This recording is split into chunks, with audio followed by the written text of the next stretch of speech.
Okay, we are up and recording. So, I want to welcome everybody back to our class. So we had a long summer off. We are doing the 30 steps to heaven still. We're on step 15. So we're halfway through, and we were doing pretty well. We were doing about one step per class. So the idea is, if we can go ahead and continue with that, then theoretically in 15 weeks we'll be done, and we can go ahead and pick, yeah, we can go through the book and pick up another thank you, another topic. Now, I personally like to, when you buy a book and you do a study, so many times I've bought books and done studies, and we'll do maybe halfway through the book, and then we'll drop the study for lack of interest or because someone wants to do something else. And, then I'm thinking, well, okay, I could always read the rest of the book, but it would have been nice to continue through so we could do the discussion and the study. So I am definitely going to try to finish this book up. What I'm going to do is I'm going to send, when I send the message out, let me know, just respond back. So I'll put in the message, if you need a book, let me know. Respond back, and I'll talk to Pat about ordering. Now, if there's just the two of you, you might want to go ahead and just order it through Amazon. I was just going to say, I can probably just get on Amazon, yeah. Yeah, so you might want to do that. Tonight when I get home, I'll just get on Amazon. Yeah. Because what we did was we had ended up over a dozen books we ordered with the first group. Faster, and a lot of times it's cheaper on Amazon. So, yeah, so. Well, I know, but Yeah. he gets it. Yeah. So anyway, step 15. So we're going to go ahead and talk about lust and chastity. So you guys came in just at a good time. Now, the previous 15 steps, and this is mostly for your benefit, but also a good review for us. What is the whole objective behind these 15 steps? Let's talk about this for a second, because we have some ground to cover. It's been a long summer and everything. First of all, who was the author of the 30 Steps to Heaven? It's actually the Ladder of Divine Ascent. St. John Climacus. Okay, very good. And what time frame was it written? Oh, early. Was it like 630? Okay, very good. Yeah, right around the 7th century, say around the mid 7th century. Now, who was it written for? Monastics, right. So, and who was St. John Climacus? One of the apostles, wasn't he? No. Isn't he a monk himself? He's a monk himself. So this, and that's the whole point here. St. John Climacus was not an apostle because he came around in the 6th. Oh, yes, duh. 630, so he came around in the 7th century, so he was a few years late. But I mean, the point is that the Ladder of Divine Ascent is like a guide to monastic living. It's written by a monk, for a monk, by a monastic, for a monastic. And that's the thing we need to know. So, written in the 7th century-ish, mid-7th century, by a monastic, for a monastic. So as we're going through this, and especially on this chapter here, there's a couple other chapters that, as you're reading it and looking at it, sometimes people have a hard time with what he's trying to drive at here. And I don't know if we have any more copies. This is the actual translation of the Ladder of Divine Ascent. This right here is really just a study. I guess you could say it's a commentary on it.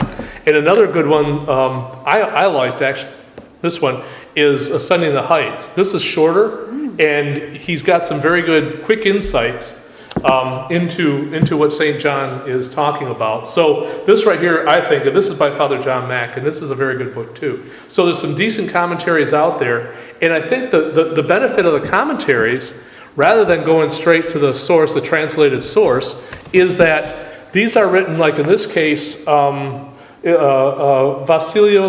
Vasiliou is an archimandrite. Father John Mack is a priest.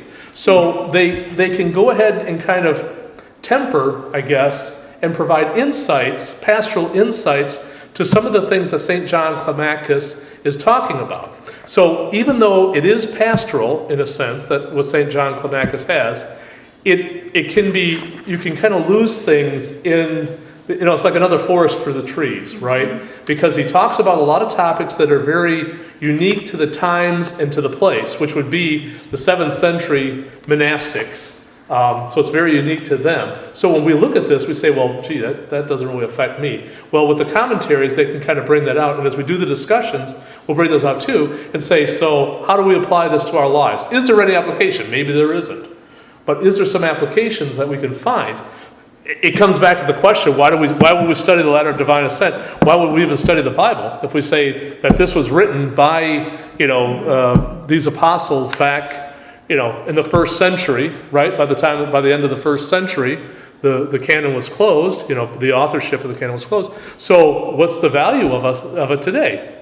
So it's the same thing with that. So, and one of the things that we found as a theme that you might find interesting, that St. John brings out throughout each one of these steps, something very important. What was that theme we discussed? Seems to keep popping up every time. Remember? Tatiana always gets this right. Yeah. Remember what that was? What was the question?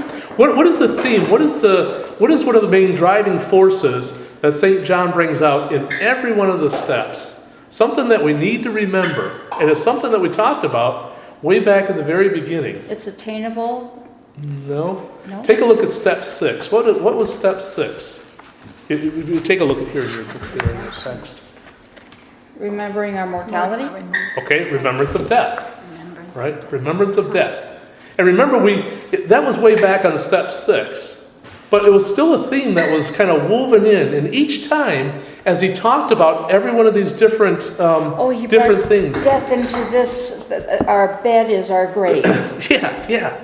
So, yeah, it all goes back to mortality. It all goes back to mortality. Why? Because in the end, that's it. I mean, we Okay. Yeah, it's it. But what about it? well, if we are able to attain, maybe not all 30 steps, but it's a constant struggle to attain any of the steps. When we do die, we will, if we abide by the 30 steps, we will be resurrected and be with Say you Christ. never even make it past step 1. But see, it's the effort. You're doing it. You're, Okay, you're it's working. the effort. But what is the significance of the remembrance of death? What is that causing us to do? What is that causing in our attitude of our everyday life, of every step here, of everything we do, steps aside? What does the remembrance of death mean to Like us? the old cliche, live every day for as if it was your It's last. fine. Okay, there it is. Don't live in anger. Don't Right. So that's the thing. So with the remembrance of death, even though I know in a couple of parts here, and actually if you read the book, it almost gets to a point of being morbid. It's like, dude, get off it. It's actually kind of depressing. But the point is that as long as we remember each day, each moment, each breath may be our last, right? Now let's turn around and say, how are you going to live that moment? This moment coming up is going to be your last moment. Me driving down the road, all the craziness on I-96 and stuff like that. That's a reality. I mean, I hate to say it, this morning. This morning they had a 5-car accident. Thank God nobody was hurt. Yesterday there was somebody who got hit on a motorcycle. Thank God he wasn't killed. What he did was he hit a tire, a retread. Yeah. Hit It that happens every retread. day. People get up to go to work and Never come like a home. normal, Yeah. Who knows what they're doing? Drinking their coffee, turning on the radio, hopefully not texting. But the point is that as you're moving through life, whatever you're doing, each moment might be your last. Let's not be morbid, but the point being, But that's a reality. Right. that's the reality. And then the I guess the corollary to that is, here's the reality, now how are you living that? And that's what he's trying to say here. Everything that you do, if you do that with the remembrance of death, knowing that this might be your last breath, say, how do you want to live that last moment? Spiritually. Spiritually, absolutely. You're hoping that, you're not. What is it? What do they call it when you're driving crazy on the road? Road rage. Road rage, yeah. I don't have that issue. That's why I can't remember that word. There you go. Good. I don't. That's But yeah, there's people, and that could end up being their last moment. That could be their last moment, and somebody else's last moment too. Yeah. So it's very important. So as we're What? so again, not confession. So, but yeah, but I mean that's the whole idea behind it. And his whole point is with this remembrance of death, and there actually was a step about that mortality. But what is that? How does that relate to our life today? Do we spend our time remembering death? No, we don't. Death is taboo, right? Yes. Oh, yeah, I don't Isn't know. it? I mean, face it. It's like, and I'm not going to denigrate anybody, but when we look at, especially in our attitude about our modern funerals, modern burials, and things like that, right? And I'm not making any judgment calls or anything, so please, because sometimes people take offense at this. But think about how our modern, and I would say modern, probably just within the past, certainly less than 100 years, probably within the last 70, 80 years, how we handle the death of our loved ones and what we do with that. Well, I went to, this was a horrible week, but I've been to 3 non-Orthodox funeral parlors. Oh my gosh. And the common theme is that no one is upset. It's like I'm entering a cocktail party. The only thing missing are the Laughing drinks. and talking. Yeah, and I just don't understand why no one wants to just be quiet and be sad for a little bit. It's as though they're ignoring there's a dead body in the coffin, and the coffins have all been opened. All right. Yeah. So it's as though the person isn't even there. It's Person's very, I not there. don't It's almost like a piece understand. of Is it furniture. because they just, they don't want to deal with it? Maybe that's it. Or is that the way they deal with it? I would say that is the way our society deals with it. Now think about this. This person, they're set up, they're in their nicest Yeah. clothes. They say, "Oh man, she never looked better in their life." Good Lord. The best you look, the best you're dressed, the best you're laid out is when you're in the box ready to Right be. now. Yeah, Yeah. because I asked someone, why are all the Macedonians now going to Sharp instead of Brown, or Schwartz instead of Brown? They said, well, they make them look better in the caskets. I said, you gotta be kidding me. Isn't that crazy? It's like a contest. Is it off? No, it's on. Oh, I'm I'll sorry. pause. I was just really Pause, it was yeah. off. Thank you. Thank you. Yeah. So, and again, not disparaging people, because you don't want to disparage people when they're suffering and when they're sad. But the whole idea is that it's like, and I keep thinking about that. If I love George C. Scott, and I love him in A Christmas Carol. If you saw that one from like 1984, Yeah. and his I watched them all. and his plea, he says, show me some love, show me some compassion for this man. He doesn't realize it's himself, but show me where there's some feeling. Yeah. And then they take him out to the place where they're selling all of his watch and all of his clothes. So the only thing he sees, the only feeling he sees, is that avarice, that Greed. People greed, selling this which is how he lived his material. life. Right. Yeah. But if we turn around and say, here's somebody who's died, where is that grief? And I know it's one of those things, because we want to avoid that. We want to avoid those hard things in our life. And on the one hand, yes, I understand it. But at what point do you really have that opportunity to really cry, to really bawl, to say goodbye to somebody sorrowfully and solemnly? And that's why and a lot of people who have been to Orthodox funerals have told me, they're going, wow, that is really something, because the focus is on this person who is dead in the coffin, and the understanding is like, that is it. Because a lot of times it's just not thought of quite in those terms. So when we think about it in those terms, a lot of times it's because we have a preoccupation with living, right? Constantly want to look younger, want to live forever, want to do all these things, and Do everything. do everything, because Now, and everything now. everything now. Now.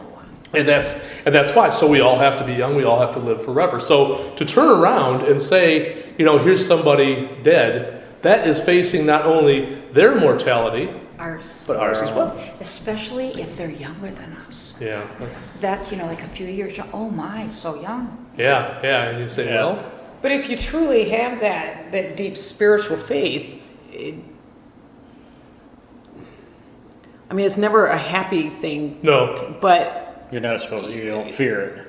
right. Am I fear? Yes, I'm scared to death because I don't know if I'm going to be worthy. But if I'm looking at someone, say, God forbid, something happened to a close friend, or Sure. it's almost sometimes I think like you're happy for them after a point. If they've had that faith. Yes. You know, Oh, But if not you- for every, yeah, I mean, or you pray for them in Right, hopes that right, they do in have hopes that that they faith, do. in hopes that they've got a better life now than what Sure, we have it's- here. Right, right. Well, I mean, that is, they went to their reward. Now, some people would take that and say, well, gee, how could that be better to be not with the people they love? Right. How could that be better to be, and again, how can that be in a box in the dark, rotting? How can that be better than what, because, But we know. But your spirit. Yes. Well, no pain, Right. no suffering of any kind. but what's the most important part of that? You're with Christ. It's Christ. Yes. You're with God. And I don't want to get too far off on a tangent, but a really good, we were at St. Vladimir's, Father John Bear presented his book, Christ, was it Christ in Death? I don't know if we have copies there.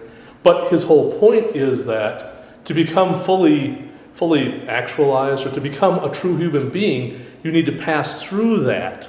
Because that is all part of the cycle. So to say that I'm born and then I live this great life, I do all these great things, and it ends at death No. is wrong. Right. Or to say, okay, well, Yes. and then you go to your great reward and everything like that, that's pretty cool. No, you have to go through death. You have to go through that cycle. It's required. That's it. Right. And that is how you actually become human. And he presents it, it's a little, deep. But I mean, the way he presents it, it's very well. If you are willing to work through it and you go, oh wow, and it's like mind blown. Makes this sense, is really, exactly. Because in its simplicity, it is really complicated and deep. And he relies entirely on the Psalms and the teachings of the church. And it's something that probably we have either neglected or ignored, Right. forgotten, I don't know, because we don't have that remembrance of death anymore. All right. We've swept that away. Right. But that is part of it. And so it's not a matter of, stepping out in the traffic on 23 or something because you want to be with God. No, it's a matter of living your life for God, and then when it ends, accepting that All right. and being prepared every moment that it happens. So, I know I kind of spent a lot of time on that, but the whole idea is that that is the thing that you see as far as a common thread that runs through all these steps. So as you're reading and you see it, just understand that, if you have a chance when you get the book, try to go back to some of the other chapters before. Okay, yeah. Yeah, it's not a tough read. It just takes a little bit of thinking. So we're on step 15, lust and chastity. All right, always an interesting topic. And I'm going to tell you the way St. John deals with this topic. Step 15. I read, I'm okay. Got it. The way he deals with this is a little bit different than the way they deal with it in the chapter. I don't want to go in such a manner that people feel uncomfortable. I know sometimes that's a tough topic, but it is something that we need to discuss. So if you feel I'm getting a little bit ahead of things, let me know. There are things in St. John Climacus that gets a little bit more deep, understanding again the situation that he was in and the audience and stuff like that. If you care to get the more direct words and the more direct point that he's making with the step 15, read it in here because it's a It's bit amazing though, it's a vow of sometimes. chastity that they take that he would have this as part of a monastic Isn't step. it? And that's a good point. That's a good point. So, and let me just read this introduction because you got hold on to that thought. So, I'm over here, page 123. Chastity is a supernatural denial. What does he mean, supernatural? Break the word apart. Super, It's there and we can't. natural. It's normal to have some desire, and also it's normal to be over. It's like not human, like. It's not human- supernatural. natural human behavior. Right, exactly. It's above. It's behavior. super. It's above natural Natural behavior. behavior. And it says chastity is a supernatural denial of what one is by nature. Now, that can be argued too, right? Because we're not designed this way by nature, true nature of God. I would say in our inherited state, he's correct. So that a mortal and corruptible body is competing in a truly marvelous way with incorporeal spirits. A chaste man is someone who has driven out bodily love by means of divine love, who has used heavenly fire to quench the fires of the flesh. All right? Opening chapter. So, a chaste man is someone who has driven out bodily love by means of divine love. Now, what is he talking about there?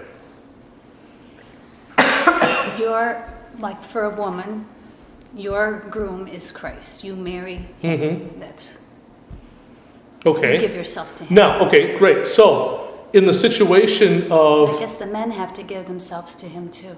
well, right. So what you're looking at, but talk about it not just in the monastic sense. So, in a marriage, are you allowed to deny your husband or your wife your body? What does the Bible say about that? What is Between husband and wife, between husband and wife it's acceptable.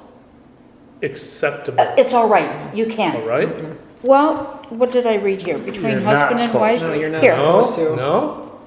It said, Orthodox expect sexual relations to be between one man and It's one woman expected. within marriage. It's required. Within marriage. Right. What does St. Paul say about that? Do you remember when he's talking about marriage in the Corinthians? I'm kind of going off a tangent here. Do not, so I can't remember, do not deny your spouse or. He usually has it word for word, trust me. But under one condition. What is that condition? You gotta be That's married, all right? the other accepts or agrees, correct? Right. But also, glad Bob's not except for prayer. Except for what? Prayer. Prayer. Right. So what we're saying is that within a marriage, that is expected to happen. Not okay, not acceptable. It's expected to happen. Right. Except, it's not to force yourself on your spouse, and it's certainly not to do this, I don't know, I guess, how do I put this? It is supposed to be as a way of expressing your love and transmitting your love. Right. Manifestation Right. of love. Yeah, a manifestation of love, except as it says, unless you're mutually agreeing for the purposes of prayer. That's how he puts it. So that's the only I don't way even out. understand that. What? I didn't understand that. Didn't understand which part. Any of what you just said. Okay, so when we're talking about St. Paul's letter, I believe it's. Let me see. I'm trying to find it here. I think it's in the Corinthians. I know. So when he's talking about within marriage, okay, he is saying that, and this is something. So let's kind of set this up here for what St. Paul was doing. As you're looking at the early church, there was always this issue where people felt that they're married, they've lived their lives, I don't know, pagans or whatever. Well, now they've come into the church, and for some reason they thought, now we need to be completely celibate. We need to be like monastics. We're married, well, we need to be like monastics. A lot of times they would divorce their spouse, especially if their spouse was a non-believer. So you join the church, here my pagan spouse isn't buying this, I'm divorcing my pagan spouse, or the two believing spouses live as if they're monastics. Now, and that was the popular thing to do. But what St. Paul was saying is that, no, that's not how you live. He says, if you're married, stay married. We say, well, of course, yeah, but that's the reason for it, because people were divorcing or just leaving their spouses. So stay married. So it's important to have that relationship with your spouse. So it's not just okay. It is required of you to do that. And I'm trying to find here. Okay, but you brought in the word prayer. It's okay to do that except for? Except if you want to give yourself over for prayer, is how he puts it. I'm trying to find concerning marriage. Corinthians what, please? Hold on, please. Okay. I'm in 1 Corinthians in the 7th chapter. Okay. So here he talks about it here, and this kind of goes on. So I'm going to read because I'm trying to find the exact Here we are. It says, so, 7:1. Now concerning the things of which you wrote me. So apparently the Corinthians said, hey, how about this? He says, it is good for a man not to touch a woman. Right? Nevertheless, because of sexual immorality, let each man have his own wife, and let each woman have her own husband. Okay? So, and you'll see that theme within Paul's correspondences, is he's always saying that, yeah, I'm not married, and I think that's the best. But there's nothing wrong with it. Let each husband render to his wife the affection due her, and likewise also the wife to her husband. The wife does not have authority over her own body, but the husband does. I'm sorry, what was that, please? Okay, I'm in chapter 7, verse 4. No, just that one sentence again? I'm giving you the reference here. Chapter 7, verse 4. The wife does not have authority over her own body, but the husband does. So the husband has authority over her body. Right. And likewise, the husband does not have authority over his own body, but the wife does. Now, what does that mean? What was that you said about when this was written and how it fits into Chauvinist. I'm sorry, we're talking about sex, brother. You came into that. So, I have children. that's the thing here I want to point out is that he doesn't just say the wife does not have authority over her own body, but the husband does. That's That's it, right. What does he say? The next sentence, and likewise, the husband does not have Vice authority versa. over his own body, but the wife does. Right. Now, what is that implying? I'm not even going there. That sex should be a mutual agreement. Okay, Right. it's that total giving Right. of yourself From each other, yeah. to each other. yeah. You give yourself to your wife gives herself to you. Kind of say that in the wedding ceremony too. Yeah, They're yeah, different yeah, other yeah. ways. Yeah. That you're both in the end equal. Yeah. The big Right. thing is it's not me, myself, and I. Exactly, and it's not all for my own pleasure or my own Right. needs and Right. my own desires and things like that. Yeah. Question, all right, so now if he has authority over my body, Mhm. and I choose, I don't want to, what happens then? Or I Oh, I let me- don't have let a me read right to on. say, I don't have a right to say no. I don't know. Let's see what St. Paul has to say. Do not deprive one another except with consent for a time, and that you may give yourselves to fasting and prayer, and come together again, so that Satan does not tempt you because of your lack of self-control. So what does that say? So you fast and pray, Do not deprive one another except with consent. oh, so both have to agree? Yeah, consent, right. For a time, that you may give yourselves to fasting and prayer. So what he's saying is that when you're not, not because, well, certainly not because you want to find, sexual pleasure somewhere else, or because you want to go and I don't know, do other things. This is because he's saying, if you're not giving yourselves to each other, then you're giving yourselves over for, I guess, holy pursuits, for things that are important.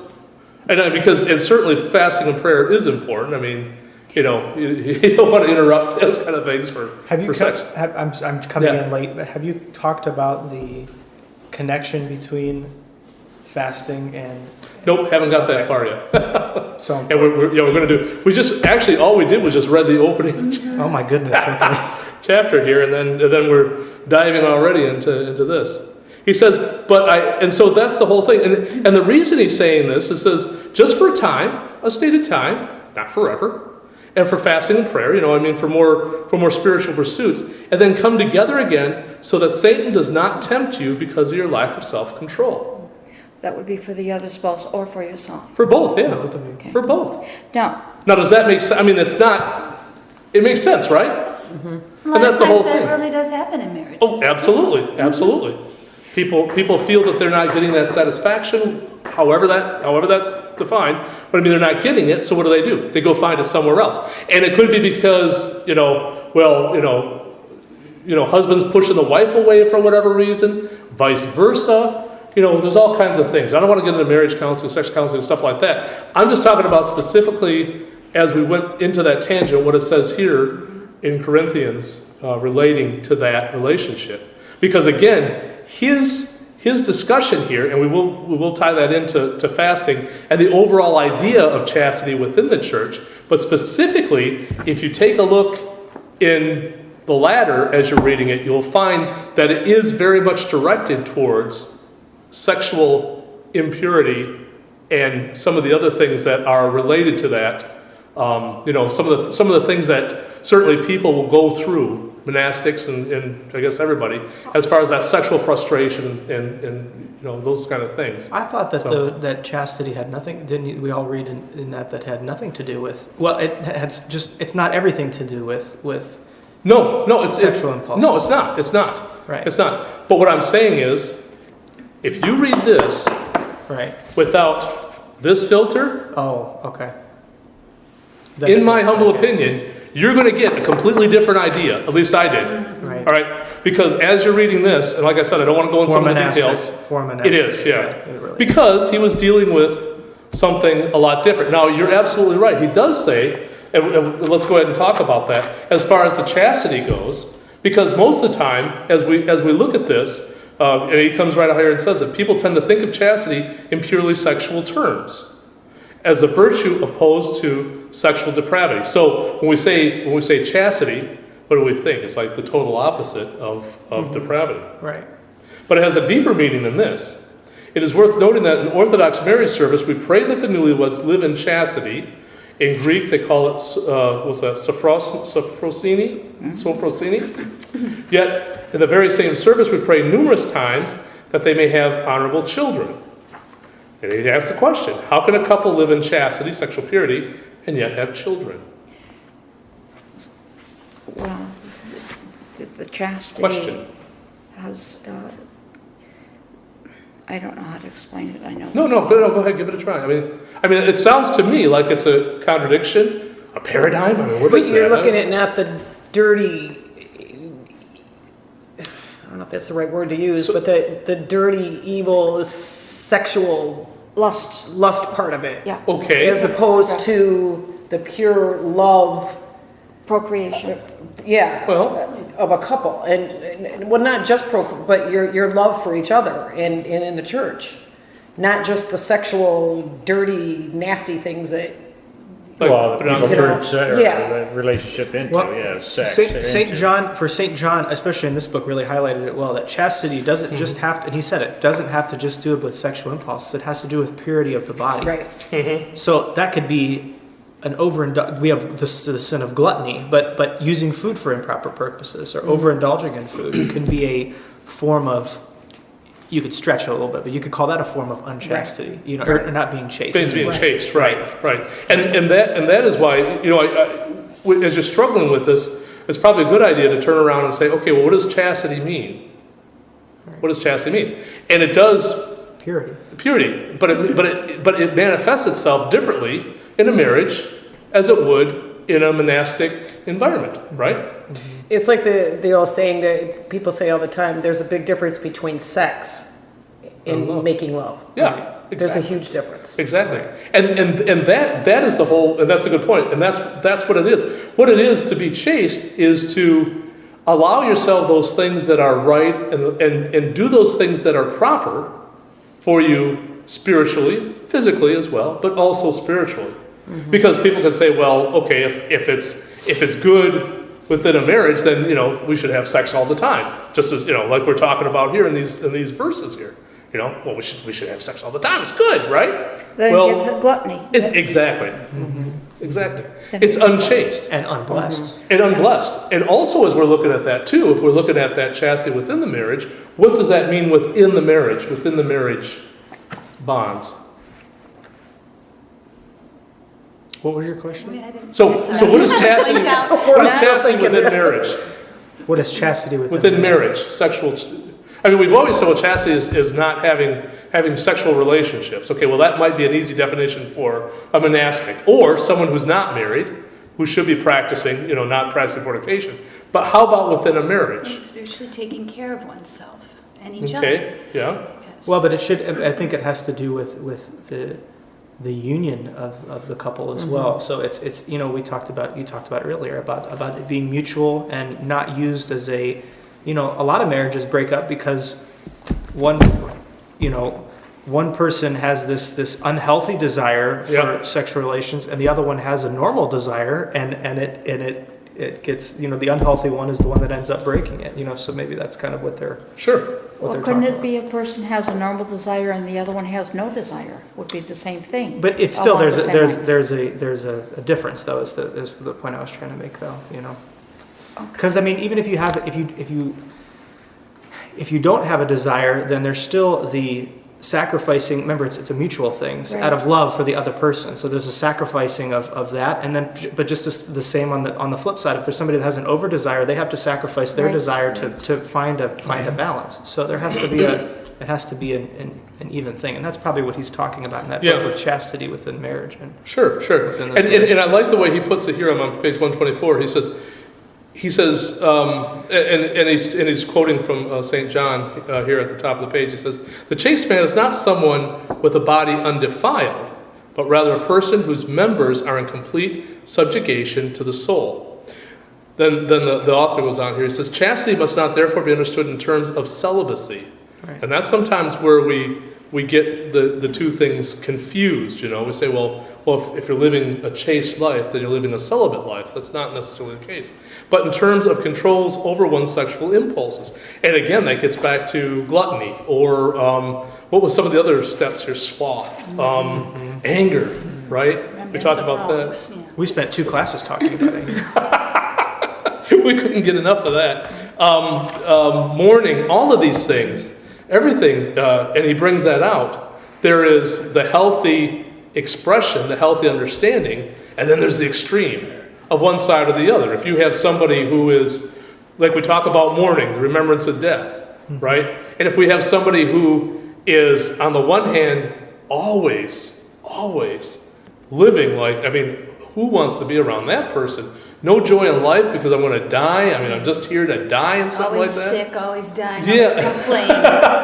Yeah, aren't they great to be around? Well, aren't you they a should joy? I have mean, been aren't dead by they now if you're that sick. Whoever heard of 50 years later, you're still dying? Yeah. Yeah, see, some people take a long time. That was my So some people take 100 years to die. And then on the other hand, you have people who, hey, well, I'm never going to die, right? And then somewhere in the middle, you have to find that balance, right? And that's really what this all is all about, where it comes back, that balance that's somewhere in the middle. And it could be the same thing as resting too. Sleep is good. Too much sleep makes you lazy. Not enough. It's like, go to too bed. much of anything. Well, then you get back to the gluttony, and Yes. gluttony is not just food. It's Right. It encompasses a lot. Right, and it's the same thing with your sexual desire. The thing is, though, the problem with food is that food you got to have, food and water you got to have, sleep you got to have, in order to live. Right now, you can say we got to have sex in order to recreate. Yeah, but I mean, just everybody has to have food and sleep and things like that. So sometimes those are, certainly for me, the food part is the one that's the hardest. You see, hey, let's go ahead and grab a steak or something Once like in a while, that. I have to eat a pint of Ben & Jerry's ice cream. I'm sorry. Right. Just a pint? That's right. The whole thing. There was that, one of my favorite comedian is Jim Gaffigan, and he said he was doing a monologue, and he said, one night I opened up and I ripped off the top of a pint of Ben & Jerry's, and I threw away the top because I'm not a quitter. Right. Absolutely. Yes. That's our mentality, isn't it? Well, it's like opening a bottle of whiskey and throwing it Once away. in a while. You're not going to put the cork back in, so why? Well, sure, you would say that about going to a buffet. I can't leave till it's all gone. That's right. That's right. Wow. It's an all you can eat. You're going to stay until you can eat all you can eat. Yeah. Or the buffet is done. Yep. Whatever happens first. So anytime we look at that. It's control over one. So this is so again 124. Chastity must not therefore be understood in terms of celibacy, but in terms of control over one's sexual impulses. Within marriage, sex is blessed. It is not only for procreation. It is also an expression of love. And that's what St. Paul is talking about here in his letter to the Corinthians about that. It's part of that expression of love. There is nothing impure about a married couple enjoying sex. Marriage is not usually a calling for those who are called to celibacy, though. As the Lord said, and then we're looking here at Matthew 19:12. There are eunuchs who are thus born, who are born thus from their mother's womb, and there are eunuchs who were made eunuchs by men. And there are eunuchs who have been made themselves eunuchs for the kingdom of heaven's sake. He who is able to accept it let him accept it. All right? What do you think of that? Matthew 19, 12. 12. All right? So what is he talking about there? Well, in the notes it says the Lord is using the word eunuch as a metaphor for celibate. So someone who makes himself a eunuch, that would be someone who would be a monastic. Mm-hmm. Can you see how people would misinterpret this? Exactly. Oh, yeah. This quote, and right now in today's modern society, how this quote, Like, this because one in quote Game of from, Thrones, Right. eunuchs do exist. oh, of course, Well, they yeah, exist and- now. and Not they just are- in Game of Yeah. Thrones, they exist now Well, for sure. The kind created by man and the ones that it's self-imposed. Who was the great? He would have been a great father of the church had he not made himself a eunuch. Who was that? Tertullian. Well, He had a lot of good stuff, though. Well, when he first became a Christian, because he started as a pagan, became a Christian, then Had he good became stuff. Eunuch.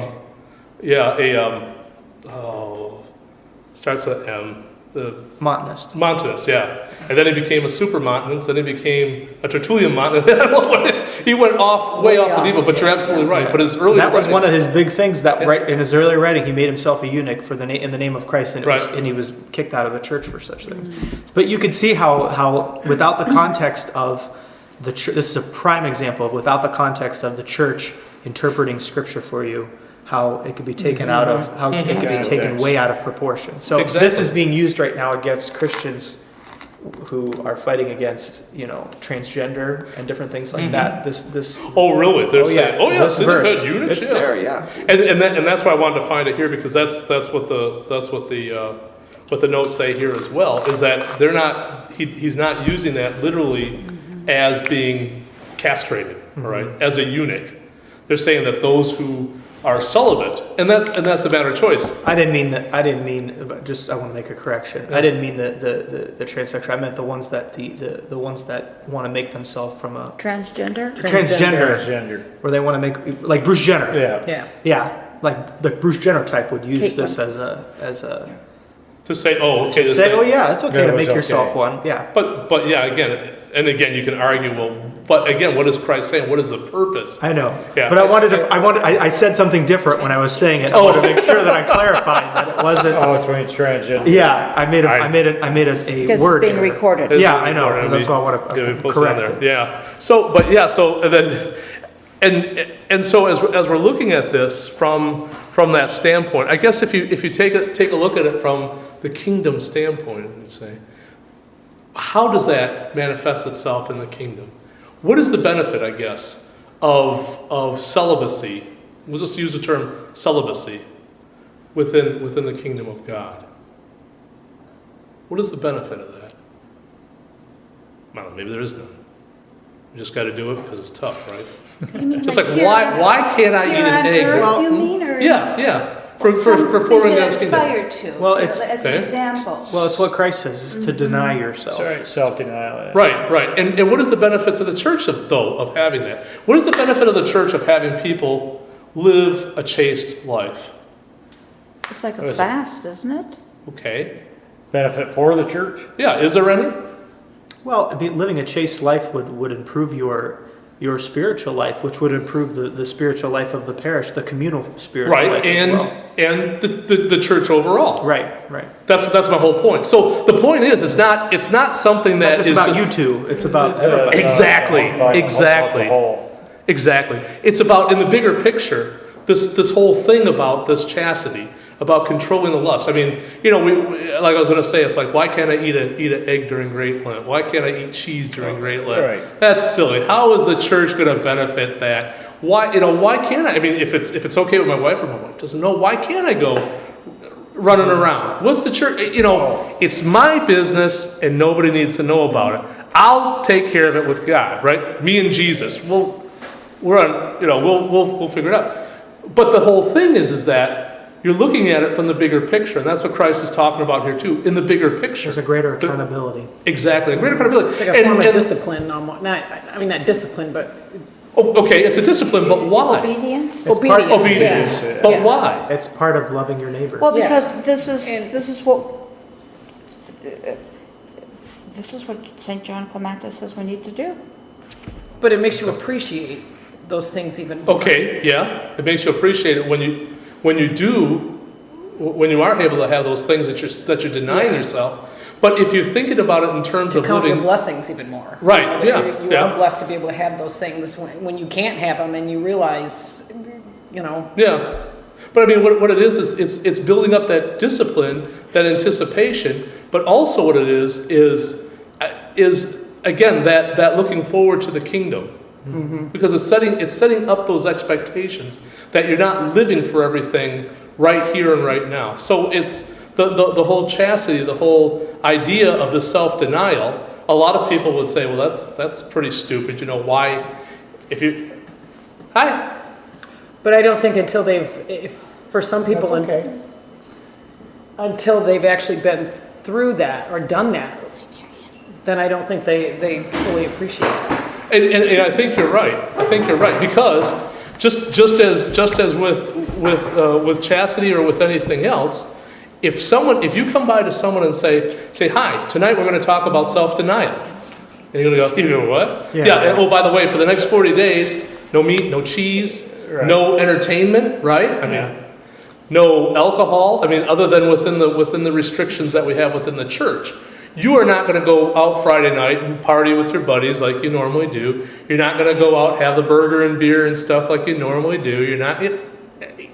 And when you present that to most people, what's their reaction? It's hard. ridiculous. I'm not doing this. It's hard. What? hard. That's well, it's not ridiculous. just hard, but pride is the Sure. mother of all of this. It sets in and says, I don't want to have to do that. I don't want to do that. It's about me, myself, and I. It's not about the Exactly. community. And people don't see this in terms of how you explained it. People don't What see does this that in have to terms do of with helping God? the What does that community. have to do with? And when they come with those, That's that what the people Bible? say, yeah. And that's what Yeah, people That's my say. favorite. We all go That's through Bible. that every year during Lent. I mean, Yeah. we've all had those questions at work or school or whatever, and it's Right. hard to explain to them until they actually do it and feel that reward. A sacrifice. During, yeah. Feel the sacrifice, yeah. right, and again, it's got to be, and it's good. It's a sacrifice, but it's got to be one that's not turned, I guess, pridefully inward, right?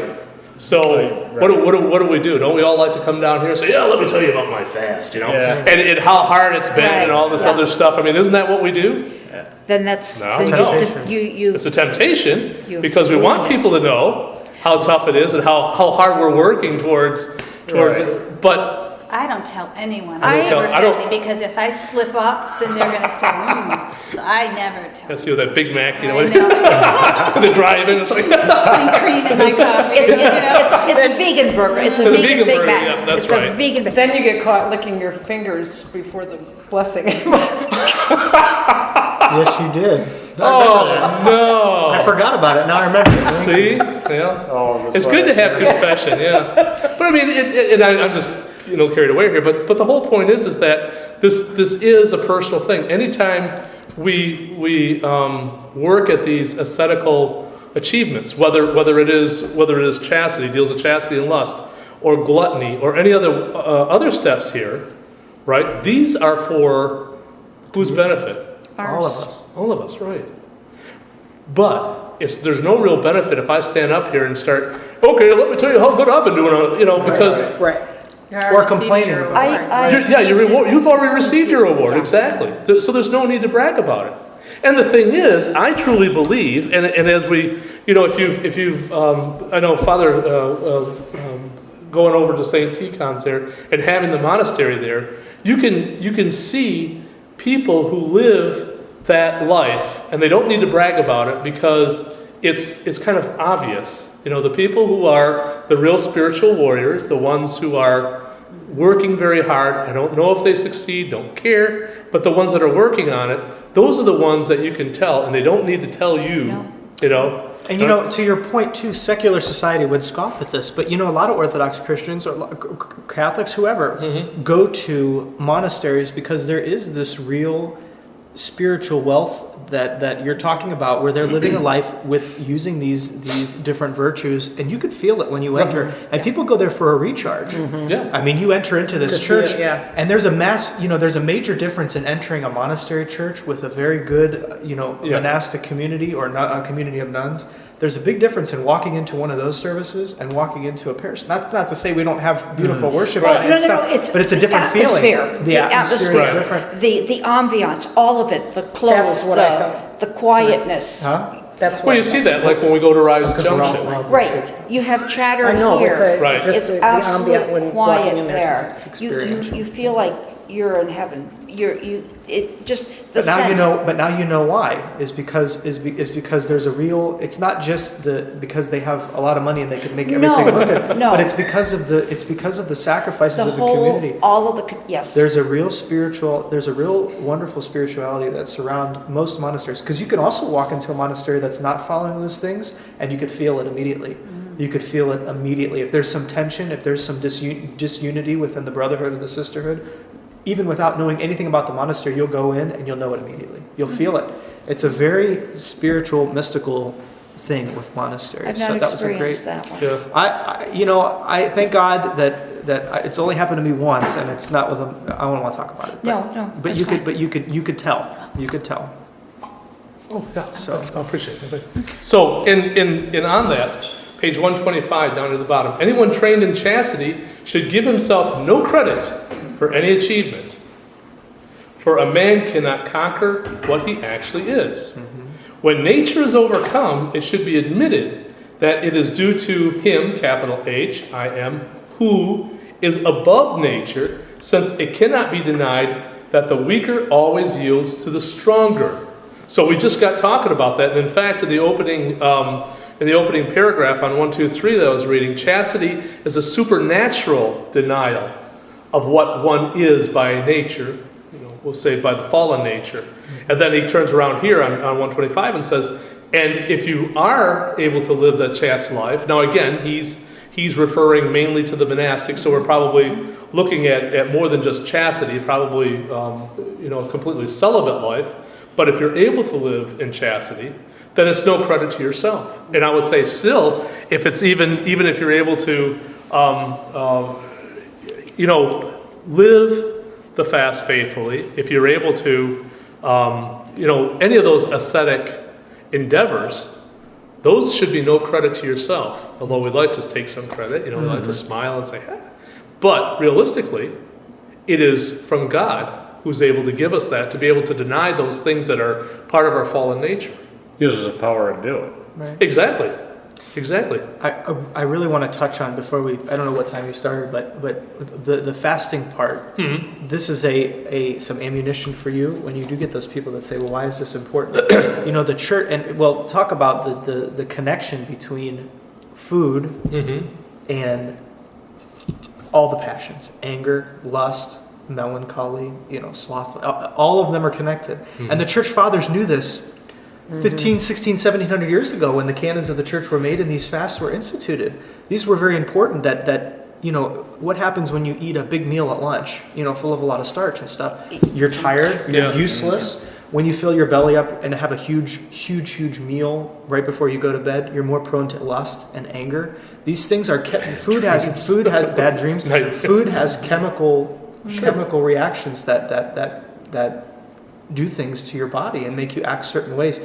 And the fathers of the church knew this before it became scientific fact. And this is why fasts are instituted at certain times. So that's the big argument that a lot of people use against us. It's like, well, I can fast whenever I want. Why do I have to follow this fast or this fast or this fast? So we fast during Advent to help rid ourselves of passion while we prepare for the incarnation of Christ. We fast during Lent for the same reason. We fast during the Dormition fast for the same reason.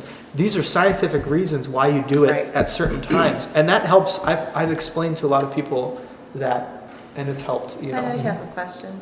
You talk about lust and you talk about passion.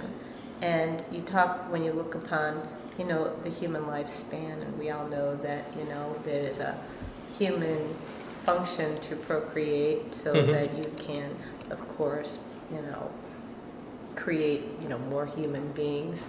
But, when you get to be older and you hear people going through midlife crises, then you have to sit down and ask yourself, is it really lust or passion that's really driving them, or is it a different weakness that just manifests itself in lust? And then so really you can, by depriving yourself of this outlet, I mean, are you really, though, addressing what's probably a deeper issue? I don't know, I guess that would depend on what the deeper issue is, and that would be a personal thing, but I mean, all of these. Deaf people who are sitting here, like, when does midlife crises happen?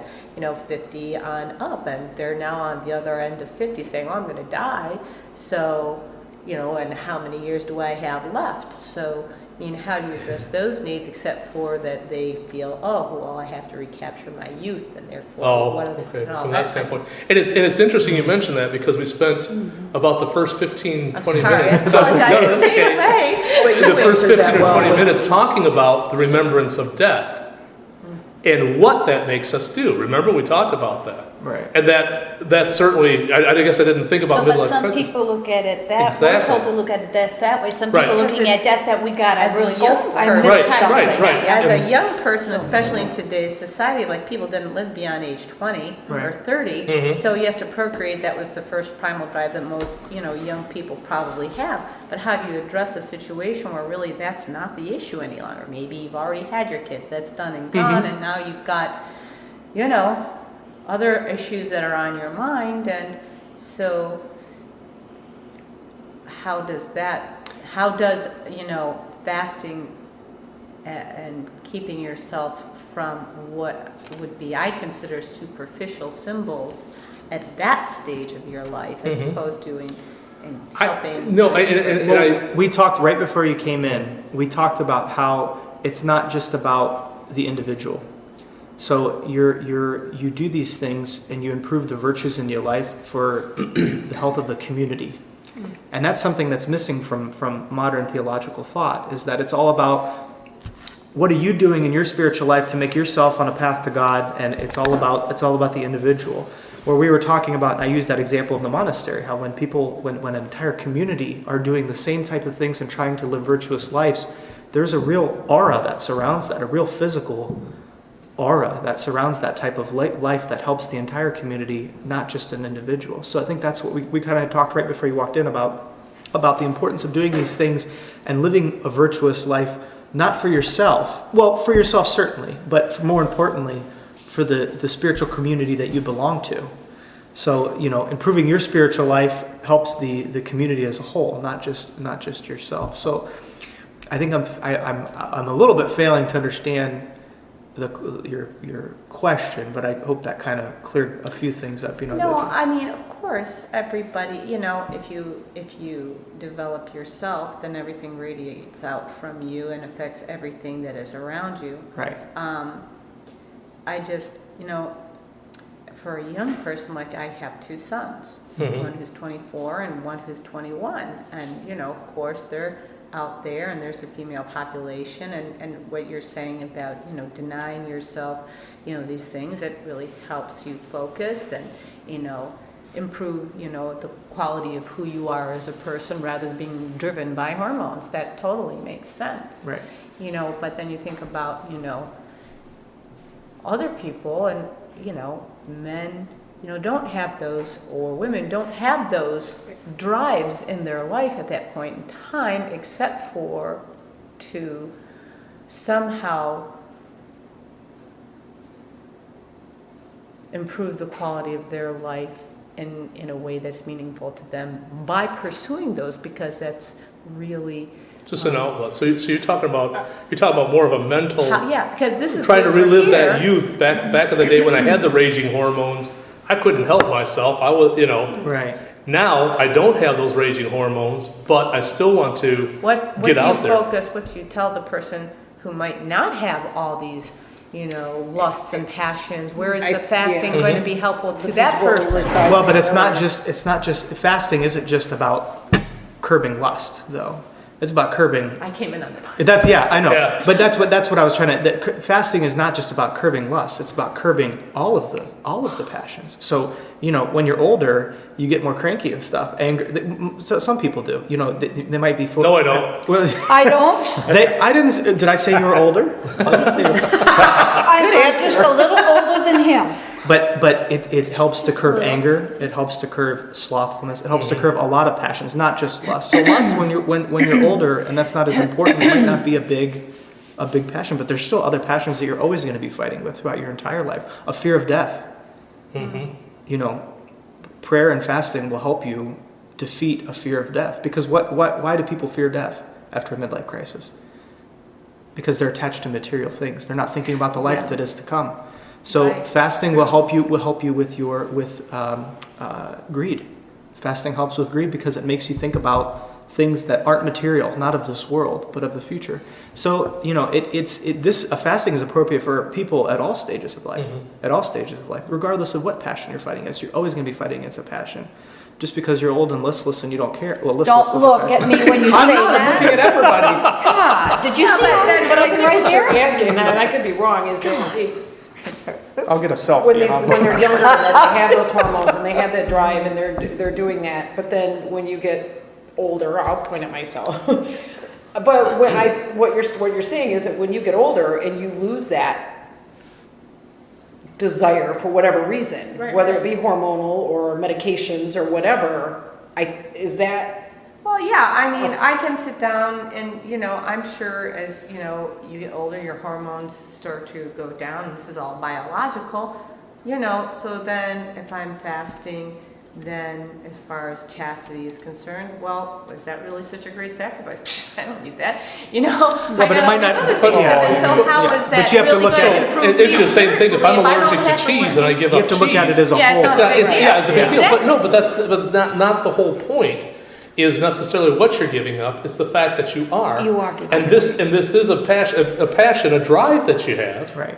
And that's where the challenge comes through. So again, it might not be lust. It might be, you know, it's just like we were talking here about Christ talking in St. Matthew's gospel about eunuchs. There might be some people, and we're talking about from the standpoint of being celibate, but there might be some people who, for whatever reason, it's easier for them not to have that lust. But maybe they have a problem with gluttony. They have a problem with sloth. Maybe they have a problem with anger. Maybe they have a problem with blasphemy. The whole point is to fulfill that commandment of Christ that says to deny yourself. And fasting is a way to deny yourself, you know, from those certain things. It's not another thing I'd like to point out too is it's not a steadfast, you know, there's the church says, you know, don't eat meat, don't eat dairy. But you know, there's people that can't survive without the protein that's on chicken. So they'll have a piece of chicken, but they won't garnish it, you know, but they're denying themselves of something, you know. That's the point, and that's what really helps with What I was going to say with reference to that, and I'm only speaking for myself, Sure. and this is how I was brought up. When you are fasting, you are chased from your spouse during that fast. sure. You Yeah. can't receive the cup, and even, and this is what I need to speak to you privately maybe, is if you're practicing chastity, then how do you receive communion every week? Or can you? if You you're mean if you're practicing We should all be not practicing celibacy or- celibacy? Practicing, okay. I was brought up, when you're fasting, you don't sleep with your husband. Right. Okay? You can share the bed, but you don't, No Have relation. sexual relationships. no yeah, relations. okay. Okay. So, and then during that 40-day period, you can receive communion. Then at other times during the year, you're still not allowed to share the marital bed in that sense in order to receive communion. See, you're looking at, this is the problem with a lot of Orthodox Christians in this country, is that we're looking too much at the rules. You know, like the strict rules of the church. The rules are there. It's like what they say in the Pirates of the Caribbean. The code is more like guidelines. Well, You know? this is grandma's rule. Okay? Right. It was passed down, not by the book, because they didn't read. It was passed down by grandma. and grandma. Right. I've But what I'm actually saying read that in is some this. books. Well, and there are some books. You know, there's books that say You know. that you shouldn't go to communion if you're on your period. That I was told I was I've taught never that read also. There's stuff like Yeah. that, but you have to look when it comes to those things. You have to look at the spirit behind those rules. You don't look at the spirit behind the fast is to deny yourself. That's the spirit of the fast.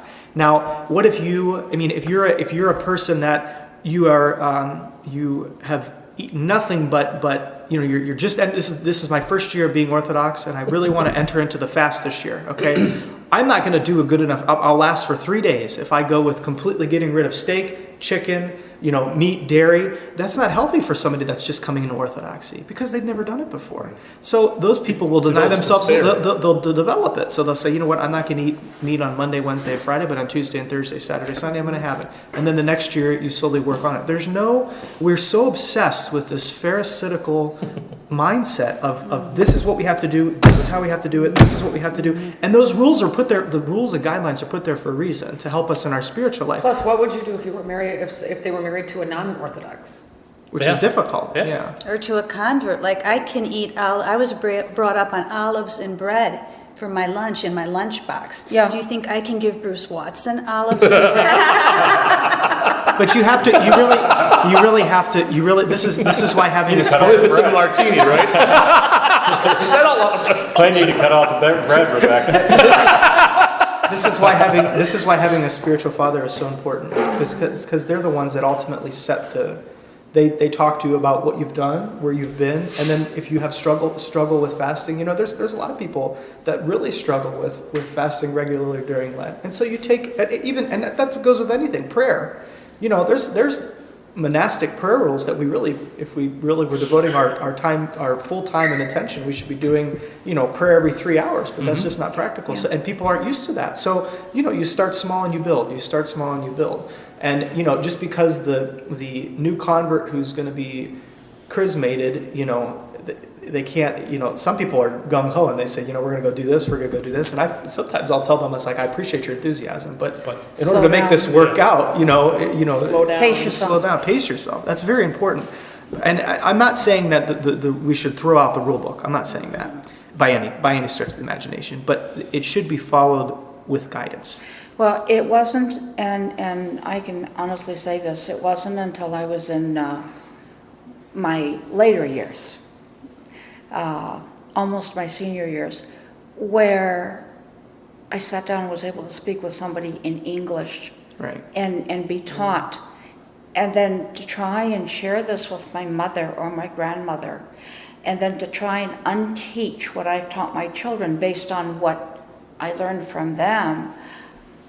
It has been a very difficult struggle for me, because even still to this day, my initial reaction is to go back to what I was taught from them rather than from the books. And that's fine. I'm not saying you should stop doing Oh, that. no, but I'm saying is your life, in your life, this is the way it was. So this is a very normal way of doing Orthodoxy for you. Yes. But the way of the way of doing it for you might not work for the person that's coming in this Sunday. Oh, absolutely. Yeah. So we really, but some of Setting an example, I think, because for me, I just recently lost a lot of weight, and initially when I started doing it, they're like, oh yeah, right, mom's really gonna da-da-da-da-da, and I just sat there day by day. I mean, it was for me, I treated everybody the same way, made them their food, whatever, and then, after X amount, and I lost weight, they're like, wow, look at that. And then they just started following, and I didn't tell them, you have to do this, you have to eat what I eat, and this is good for you, and whatever. They, sometimes setting the example and, showing the example. Yeah, it's a sermon lived rather than a sermon preached. Yeah, because people don't like being told what to do, No. and they don't like to know that what they've done for a long time isn't, really great. It just sometimes they're like, oh, I really like to try that because that just seemed to be working for you so well. Maybe it might work for me. your job in life is to be the biggest and brightest Christian beacon you can. Not to force that light on anybody else, but you be the light and let other people follow you. That's the perfect way to live. They're drawn to the light in the darkness. So we've gone over, and I wanted to, because I got to get up early, so I wanted to try to keep this. Is there anything else? I mean, when we go over these different chapters, I'm not going to go over it word for word and page for page, because there's just a lot of stuff there. But what we'll do is we'll close there for tonight. We're going to pick up next week on chapter 16, avarice. So that should be interesting. Yeah. And I want to thank you. I didn't have the privilege. I'm Marion. Marion, how you doing? I'm Deacon Mike Schlack. Good to see you again. And I don't know if you want to get on our email list. Just go ahead and give me your email address. I'll put you on there. This is the book that we're using, and I think we have extra copies. I looked, I didn't see any. we didn't see any. You need to bring a couple more of these for... How many Okay. should I order? Well, I was gonna say, it sounds like they're just gonna go ahead and order them from Amazon, but I mean, you know, that way if you, I know some people like to share it if you want your own copy. We do have the actual ladder though, don't we? Don't we have that? Is there any more copies left? I thought there was one left. Maybe not. Yeah, I typically have my Wednesday evenings off, but my daughter has got a big competition coming up on the weekends, and we had to go get her to her trainer, and traffic was so horrible coming back from. I'm Tina, by the way. Marion. Tina, Marion. Tina. I'm my Scott. husband's Nice to meet you. Nice to meet you. So does this work for everybody to start at 6:30 with Compline? We had a lot, there's a flu bug going around because I had like 6 people email me and say they couldn't make it Yeah. today. Oh, yeah. Okay. Marion Lar Lar. at gmail.com. Okay, It's cool. like Marion, Great. my middle initial, and No then germs I on kind it. of Also use my abbreviated my diffuser. last name AR because it's Well, I'm pronounced not- I am AR. so hooked Air. on those Okay, essential great. oils. Honest, We have a lot of they germs work. outside the house. Yeah. Yeah, but I do this every day. So great. Thank you, Father. Yep, let me go ahead and just, put this on. And welcome to our discussion.